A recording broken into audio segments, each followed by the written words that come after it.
Hey everyone, I am in downtown Oklahoma City and I want to show you some of the top tourist attractions as well as some of the best places to eat and drink in Oklahoma's largest city and also the state capital.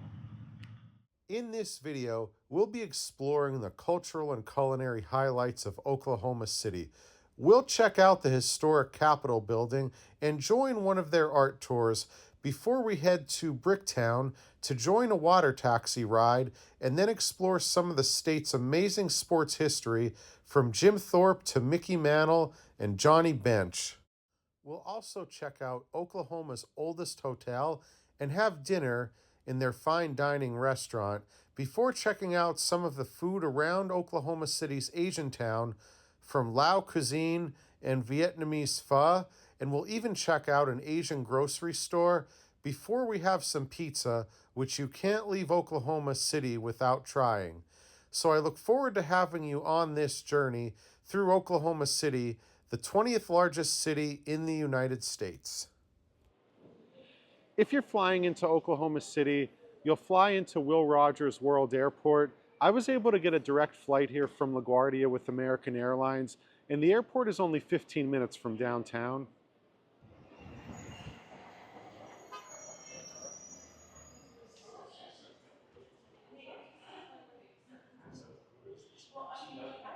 If you've been watching my channel for a while, you know I usually like to start my day in a new city at a coffee shop. So I found Gilded Acorn here in Oklahoma City downtown, and Chef Andrew Black was nice enough to join me. This is one of his 4 dining establishments in Oklahoma City.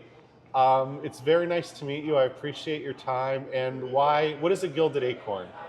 You know, Gilded Acorn is a cafe that really binds the community together, so to speak. This is located in an old bank.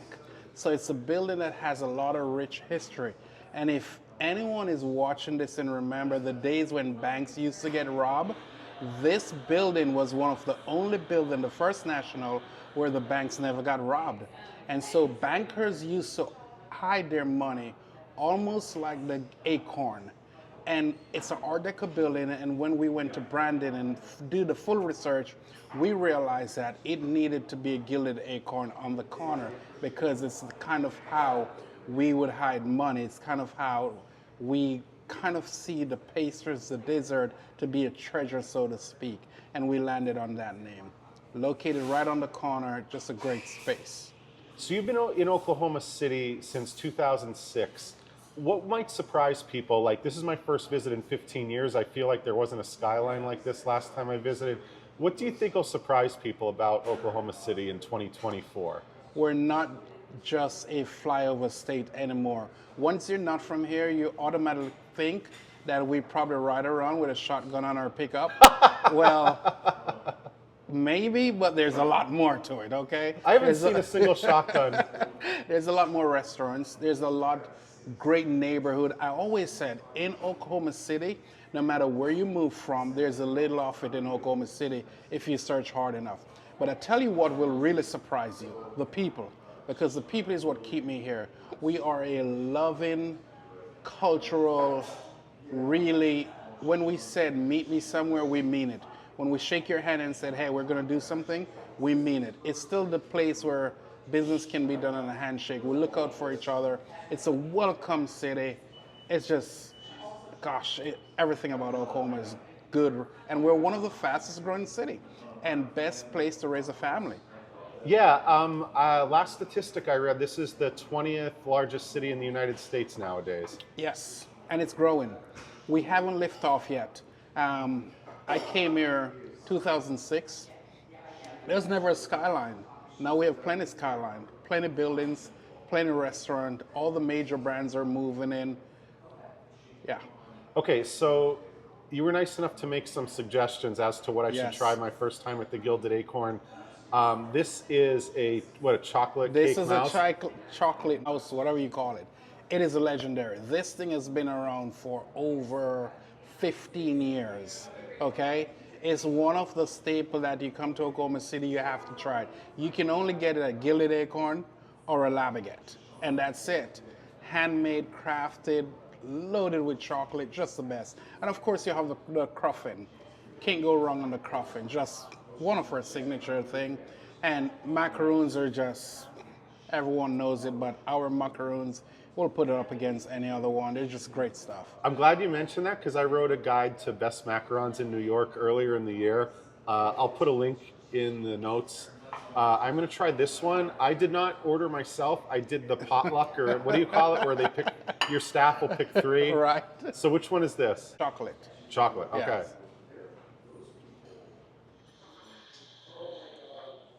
All right, it had that nice 1-to-1-to-1 ratio of shell, buttercream shell. Probably my favorite French dessert. So I started off with my favorite. Should I decapitate this mouse and take a bite? I think you should, because then you're going to go into rich to a little light and rich at the same time. So definitely go with the chocolate mouse. Okay, so here it is. I'm cutting off the head of a mouse. If it was a bat, I guess we could play an Ozzy Osbourne song if we had the license to play it. But here it is, chocolate mouse, head of the mouse. So this looks like a cake.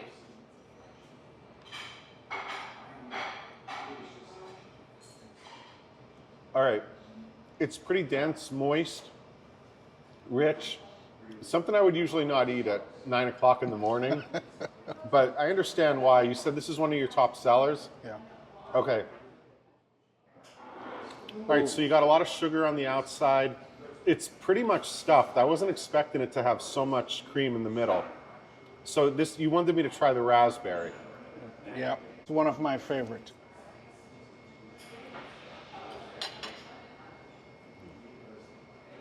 The Cruffin is my favorite of the 3. I'll tell you why.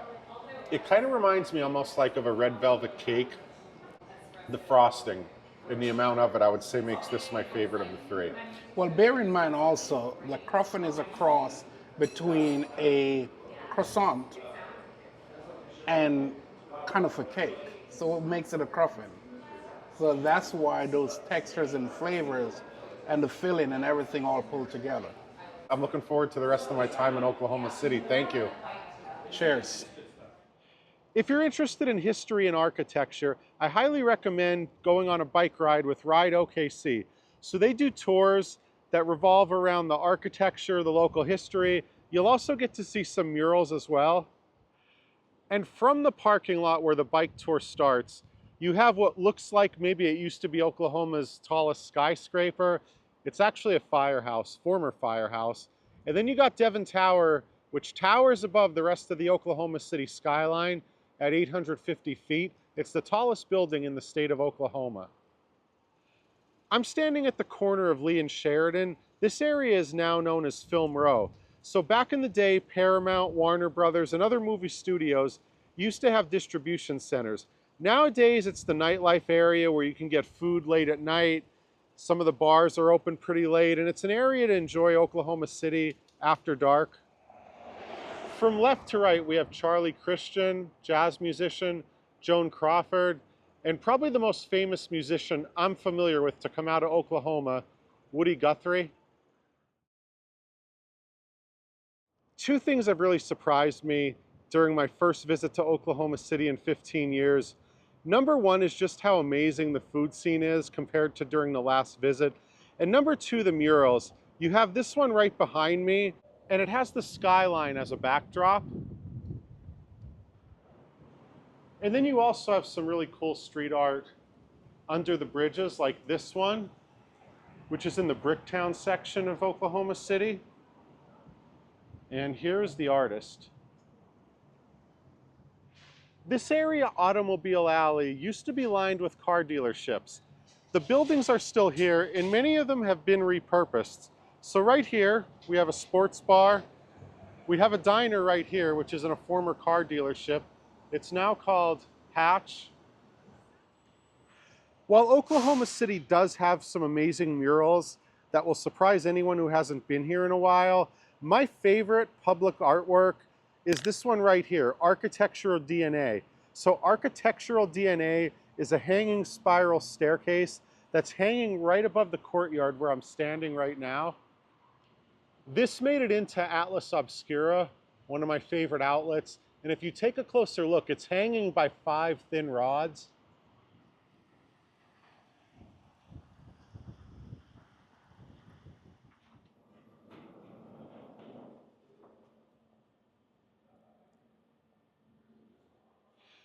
The Oklahoma Capitol building is located northeast of the downtown area. So I am standing here in front of the Guardian statue. This is a 9-foot statue. There's a 22-foot version on top of the Capitol building. And then there's a smaller version where I'm staying at the Skirvin Hilton. So during the week, Monday through Friday, you could join a tour here at 11 a.m. or 1 p.m. and explore some of the art in the Capitol building. If you flew into Oklahoma City, you probably flew into Will Rogers Airport. So this is Will Rogers right here. He was an actor, and ironically enough, he died in a plane crash in 1935. If you've been to Eastern Pennsylvania, you may have heard of a little tourist town called Jim Thorpe. That's where the athlete Jim Thorpe is buried, but he's from Oklahoma. And most notably, he was the first athlete to ever play professional football and professional baseball, decades before Deion Sanders or Bo Jackson. Oklahoma is the only one of the 50 states that has all 3 branches of government inside the Capitol building. So right now I'm standing in the Oklahoma House of Representatives. The Speaker of the House would sit right there when they're in session. The 101 members of the Oklahoma House of Representatives sit right in these chairs, and then when they're in session, right here you have yay, nay, RTS, request to speak. This is the microphone. There's a national election coming up as I record this. Right now, 81 Republicans, 20 Democrats. And most interesting for me is the USB outlets, in case members of the House want to charge their phones. I guess soon they'll be upgrading to the Type-C plugs. That's what my phone uses. If you're like me and you enjoy visiting Capitol buildings, I recommend checking out the History Museum, which is located on the ground floor and will give you a history of the building, as well as the differences and the nuances in Oklahoma's state government. Here's one of the touch screens. This one is about the Oklahoma State Constitution.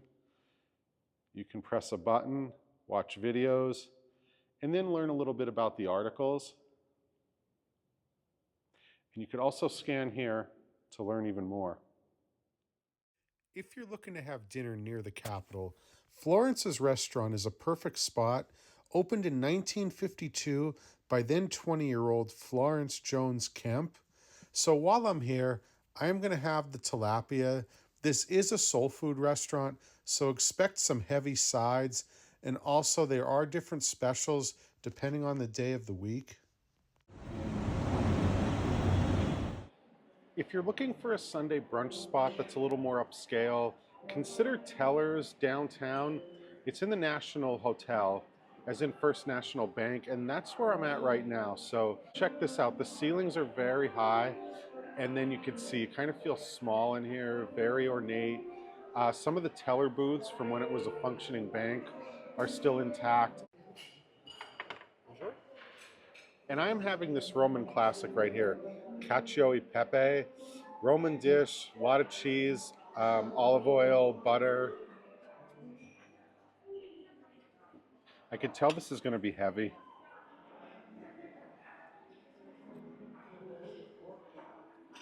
They went very heavy on the cracked pepper in this one. I could really feel it in the back of my throat.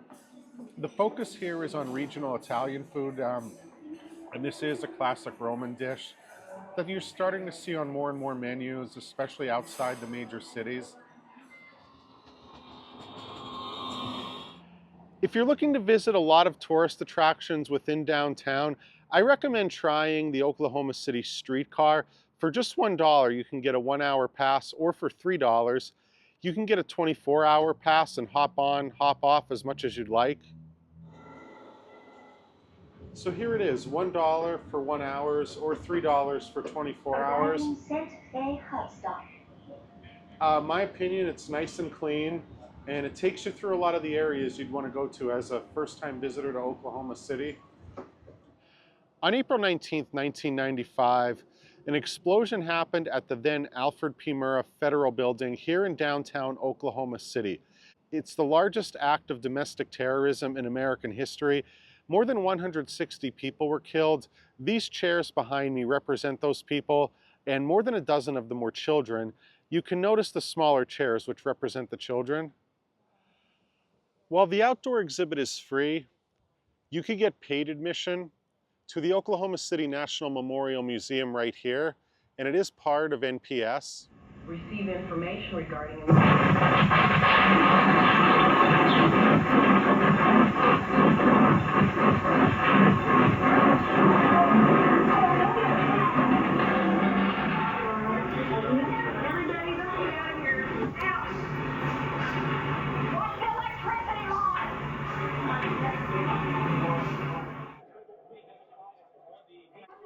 With news clips from the day of the bombing in the background, you could also see different pieces of rubble from the bombing. In the lower right is Timothy McVeigh, the man responsible for the largest act of domestic terrorism in American history, and this is the shirt that he was wearing on that day in 1995. And this translates from Latin to "thus always to the tyrants." If you take a closer look here, it's the same thing that John Wilkes Booth yelled when assassinating former President Abraham Lincoln. Perhaps the most somber thing on display here is the 1977 yellow Mercury Grand Marquis that Timothy McVeigh drove to flee the scene, and he was pulled over for something as simple as a missing license plate and also a concealed firearm, which is on display right here. Timothy McVeigh was eventually sentenced to death, while Terry Nichols received 161 consecutive life sentences. Bricktown is Oklahoma City's entertainment district. You have baseball here, a museum, and the water canal. So I'm going to be going on a cruise with Bricktown Water Taxi. It's a 40-minute, nice, slow cruise where you get to pass restaurants, miniature golf, and other things. Project, or Metropolitan Area Project. That was, or as we like to call it, Niagara Falls. When the canal was first opened, at least in this section, there wasn't a whole lot out here. Outside of telling the story of the Chickasaw people, it also has symbols that are very important to them, such as the Sun Cross. It tells the story of Oklahoma City's automobile past, as in our heyday we had over 50 dealerships and factories located here. Go ahead and think of how long it took to paint it, and I'll tell you guys in about 5 seconds. 3 days, you are correct. The way that they did it was they put a projector up on the hillside, projected up the stencil, and did almost a paint by numbers. It was done by the students at the University of Central Oklahoma. As I said, they're the large collection of black bronze that we have here in America. If you can see this covered wagon a little bit further up the hill on the left side, there is a dog. That dog itself weighs 600 pounds, so these things... I'm staying at the Skirvin Hilton, Oklahoma City. The 225-room property dates back to 1911, making it the oldest hotel in the state of Oklahoma. And here's a wall of who's who that's visited, including former President Richard Nixon.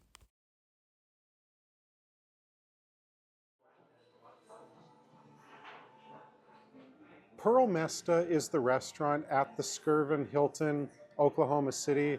So a couple fun facts. Number one, this is named after the daughter of the original owner of this hotel, and she was once the United States ambassador to Luxembourg. So I'm starting off with a strawberry fojito.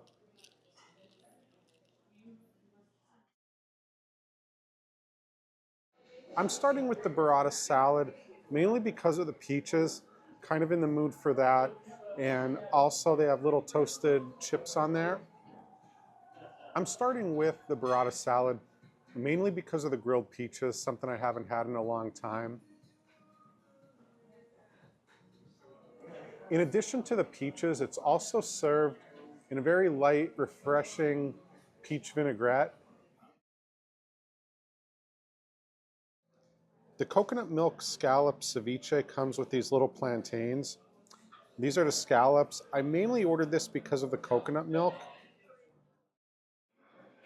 The coconut milk definitely stands out the most in the ceviche. I love the scallops. Has a little bit of spice because of the jalapenos in there.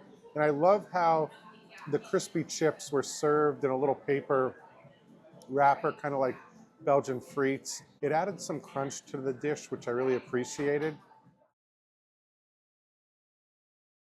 I'm trying the margarita pizza. It's one of 4 on the menu.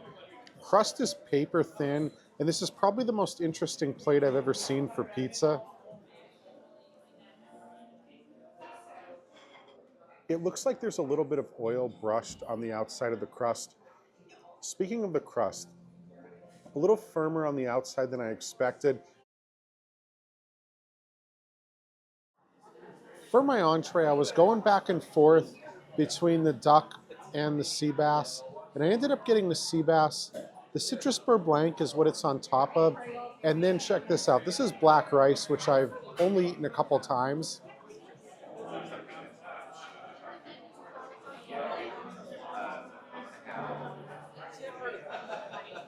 The black rice is prepared al dente, a term you normally hear for pasta, but I have to say my favorite is the sea bass. It's got that buttery kind of texture where you don't even really need a sauce because it just has, you know, pretty much natural flavor just with some seasoning on the top. In fact, instead of being kind of like soft and fluffy like rice often is, especially white rice, this was almost crunchy. All right, I just tried 4 dishes at Pearl Mesta, and I'm gonna rank them. Number 1 was the one I was on the fence about. I was not even gonna order the pizza, but I did. That ended up being my favorite. It kind of reminded me of when I used to go to Marta on 29th Street in Manhattan. Cracker thin crust. You could probably eat 2 of them. The crust is so thin. Number 2, I'm gonna say the salad. I love the peach vinaigrette to the point where I would love to take some home. Number 3, the ceviche. Love the coconut milk to the point I scooped it up with a spoon at the end. And then finally the sea bass, a fish that I rarely ever get to eat, but I like the sea bass, buttery texture. And the black rice was interesting.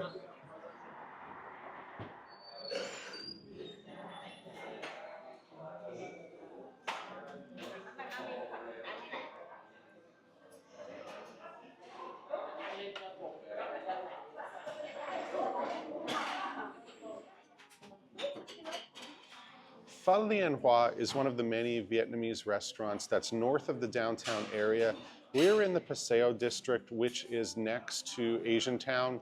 So came here for a couple reasons. Number 1, they open at 9 o'clock in the morning, where most places don't open until 11. So that's an ATM machine kind of behind me in the corner. This place is cash only. And I got this giant bowl of pho right here. It's number 11 on the menu, known as Thai Chin, which is a mix of rare steak and lean brisket.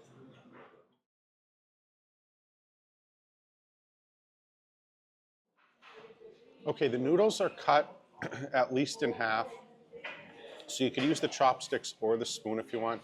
I'm very impressed by how this place is at least half full on a Sunday morning before 10 o'clock. Also, the meat just comes apart, especially the brisket. It does have a lot of flavor.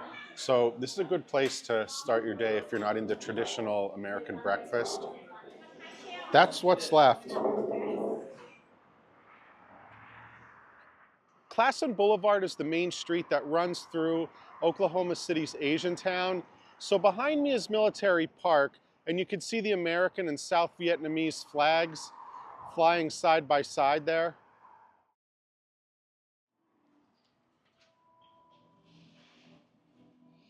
There's a mochi nut location on Classen, which is the main drag that runs through Oklahoma City's Asian Town.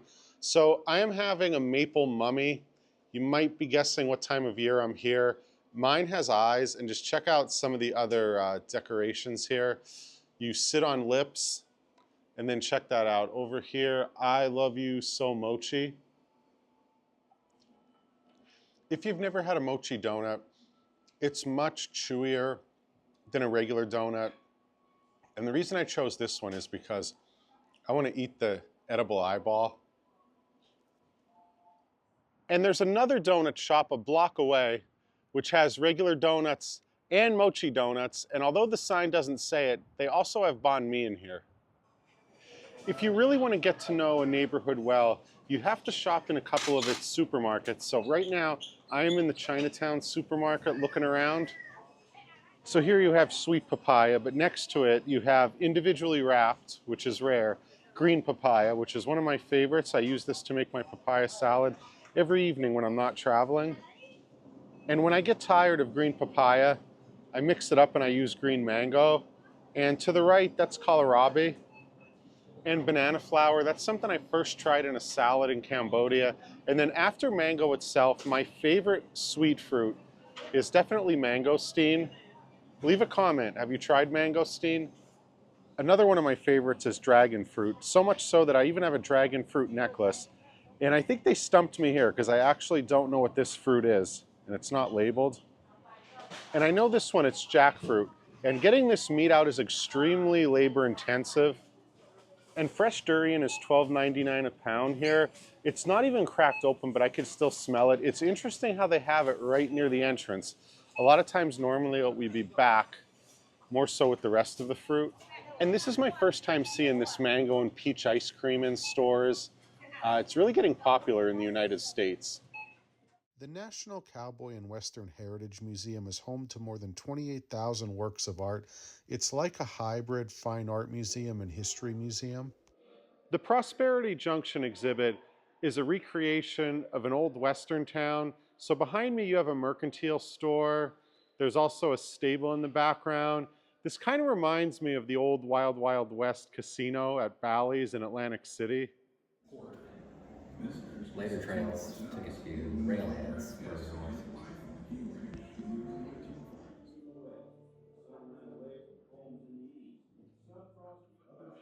One of the most fascinating things about visiting this museum is all the new terms that I'm learning or relearning, like chuck wagon. So this is a chuck wagon, and chuck refers to food.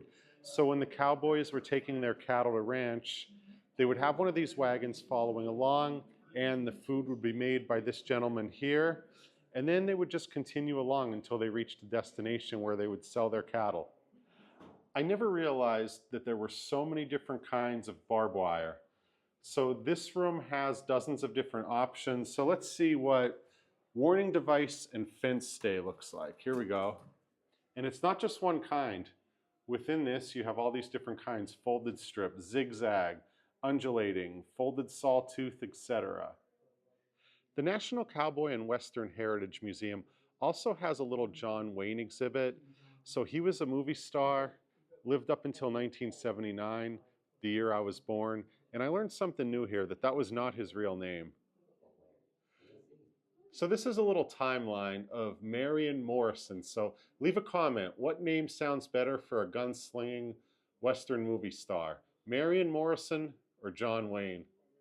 While cowboys and guns were not an unheard of combination, cowboys generally did not have firearms, especially in the early days. For one thing, it would have been very difficult to be on the back of a horse and also manage a firearm. And this one should have been obvious, but a 6-shooter is a handgun with room for 6 bullets. So you should be able to see, I guess you would call that the barrel right here. 6 bullets. The bathrooms here are labeled cowgirls and cowboys. Sub ID, everyone. I am at Ma Dare, which is a Lao restaurant. It means come on in Laotian. So this restaurant is not in the Asian district. Instead, this is in the Plaza district. And I'm starting off with a rice noodle dish, red curry rice noodle dish called Khao Poon. Now this is lob gai, gai meaning chicken. So it's a minced chicken salad with toasted rice powder. You may have heard of something like this. There is also a Thai version of it.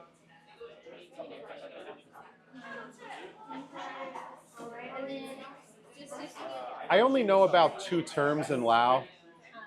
So sub ID is hello, and rice basket is tip cow. I know that because my introduction to Lao food was at a Lao restaurant in Washington, D.C. about a decade ago. So this is sticky rice like you see above my head. And you're supposed to like rip this off and kind of dip it and eat it with your hands. So I'm dipping this in a mushroom stew. It's supposed to be a spicy mushroom and eggplant stew. All right, the mushroom stew and the larb guy are both pretty spicy. I didn't ask for them to be dialed back for the falang, which would be in Lao, like a Western person, i.e. someone who might not like their food as spicy, but I'm enjoying both of them so far. I definitely feel like on my tongue and in the back of my throat, the heat from, I'd say both of these dishes.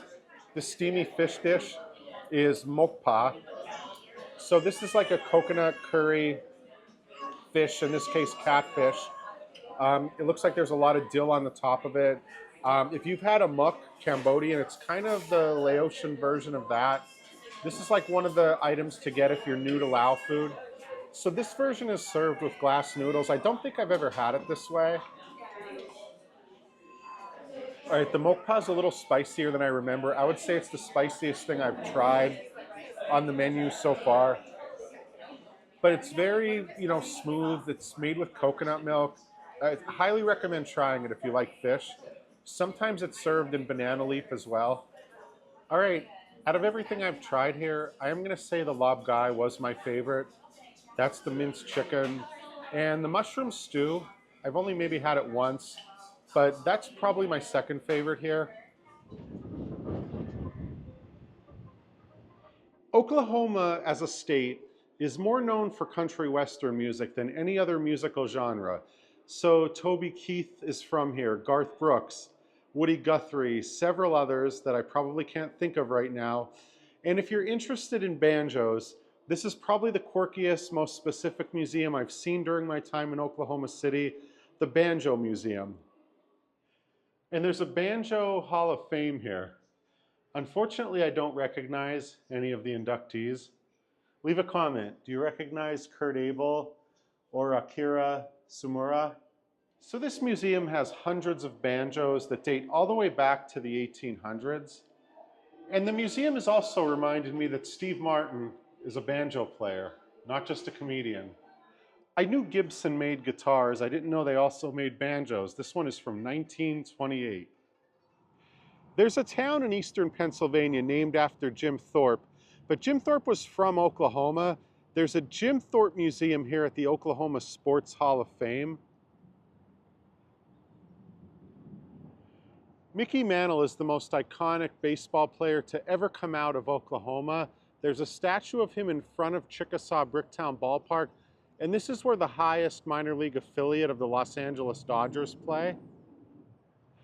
Johnny Bench is not quite as iconic as Mickey Mantle, but the former Cincinnati Reds catcher is from Oklahoma, and the street in front of this stadium entrance is named Johnny Bench Drive. Leave a comment. Do you recognize any of these handprints? I know who Whitey Ford was. I also know who Yogi Berra was, but for me it's a no on most of these. So much has changed since my last visit to Oklahoma City 15 years ago. New museums have opened, like the one that I'm in right now, which is the First Americans Museum. So I'm standing in the Hall of the People, and I'm going to check out this 2-floor museum that opened back in 2021. To attack strangers. They're always joking. Halt! We are alone and will not hurt you. Join us, we have prepared a meal for you. The museum is 2 floors, and the second floor is dedicated to real-life items that are on loan right now from the Smithsonian in Washington, D.C. The items on display were selected by the tribes themselves, so 39 tribes times 3 items, you have 117 items on display here. So these leggings from 1909 represent the Apache tribe. Up here is a child's coat from the Comanche tribe. Stickball is a popular sport among the southeastern tribes, and this is a Tole Imbalufka from the Chickasaw tribe. This is what's worn when the game is played. And these are the sticks used in the stickball game. As someone who grew up watching Major League Baseball, it's really fascinating to come to the First Americans Museum and learn that some of the people that I had their baseball cards growing up are of Native American descent and are also from here in Oklahoma. He's a little bit before my time, but Johnny Bench was of Choctaw descent. And this is an autographed jersey of his, probably the most famous catcher to ever play for the Cincinnati Reds. Now here's a more complete list, so leave a comment. How many of these names are you familiar with? I can say 4. Johnny Bench, Bucky Dent, Pepper Martin, and Willie Stargell from the Pittsburgh Pirates from my home state of Pennsylvania. The wrestling legends, the Briscoe brothers, are of Chickasaw descent. They're from here in Oklahoma. You may have seen Jerry in the WWF late 90s, early 2000s as one of Vince McMahon's stooges, but he was also a wrestling legend well before that.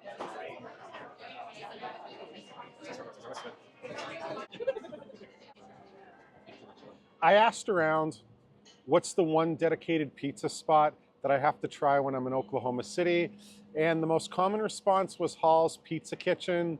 I believe we're in Midtown, and interestingly enough, there is no margarita on the menu.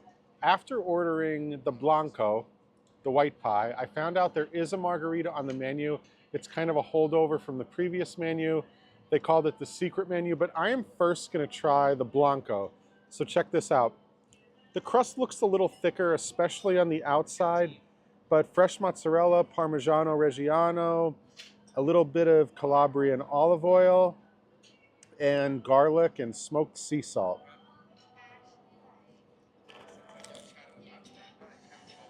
I noticed the garlic and the sea salt a little bit, but it's the dough that stands out the most in this one. So very chewy. Like I said, a little bit thicker when you get to the outer edges, but it's the kind of pizza where you want to eat the whole slice and not leave the crust on the table. While I'm here, I'm trying another white pie. I rarely do 2 white pies, but this is Russell the Goat, named after Russell Westbrook, who's an all-star for the Oklahoma City Thunder. If you're not keeping up with your basketball, that is the NBA team. Used to be the Seattle Supersonics. So this slice right here, it's got small little cherry tomatoes. It also has goat cheese mixed in with whole milk mozzarella. There's some basil and an ingredient you rarely see on pizza, which is walnut pesto.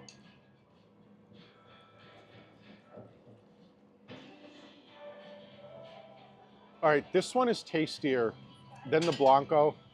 If I came back and I was gonna order one of the 2 again, I would definitely get Russell the Goat. The tomatoes stand out the most after the dough. So the dough at this place really is what stands out the most. But I will say, the way the tomatoes mix with the goat cheese and the mozzarella, they really got a good pie here, and it's something that you don't normally see, this exact combination. Thank you very much for watching. If you like this video, please subscribe. I got more trips coming up soon. I'm gonna be heading down to Fort Lauderdale to do my first ever Holland America cruise. I also have a trip in the works to Tulsa, Oklahoma, as well as down to Greenville, South Carolina for the first time. Then I'll be doing my first trip to Cleveland in more than a decade. And then I got some Caribbean trips booked, Puerto Rico, and also my first time to the US Virgin Islands. I hope you get to come to Oklahoma City, and I look forward to sharing more videos with you soon.